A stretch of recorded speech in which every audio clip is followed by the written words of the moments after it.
উত্তরাঞ্চলের বিভিন্ন জেলায় জামায়াতের আমিরের নির্বাচনী জনসভা চলছে। এ বিষয়ে সর্বশেষ তথ্য জানাতে বগুড়া থেকে যুক্ত হচ্ছেন সহকর্মী আবু সাইদ।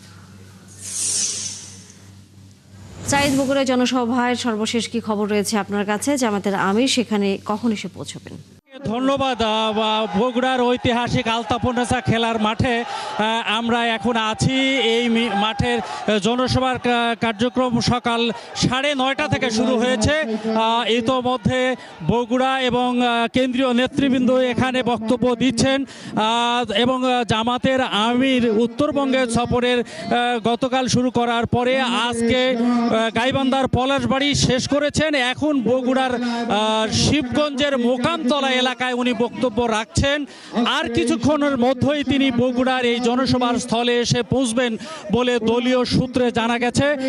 আমাদেরকে দলীয় নেতৃবৃন্দ যেটা আমাদেরকে জানিয়েছেন যে ইতোমধ্যে দলের সহকারী সেক্রেটারি জেনারেল রফিকুল ইসলাম খান সহ কেন্দ্রীয় এবং স্থানীয় নেতৃবৃন্দ মঞ্চে বক্তব্য রাখছেন। আলতাপনেসা খেলার মাঠের এই ঐতিহাসিক মাঠ ইতিমধ্যে ভরে গেছে নেতা কর্মীদের দিয়ে। তারা আশা করছেন এই মাঠ কানায় কানায় ভরে যাবে এবং তাদের নেতা আগামী নির্বাচনের বিষয়ে দিক নির্দেশনামূলক বক্তব্য রাখবেন, এমনটি প্রত্যাশা করছেন জামাতের নেতৃবৃন্দ।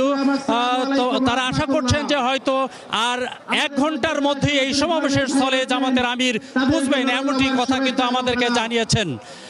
তানিয়া, এই ছিল বগুড়ার আলতাপনেসা খেলা। আবু সাইদ, আমরা ফিরবো আপনার কাছে জামাতের আমিরের বক্তব্য জানবার জন্য। দর্শক সহকর্মী আবু সাইদ ছিলেন এতক্ষণ আমাদের সাথে বগুড়া থেকে।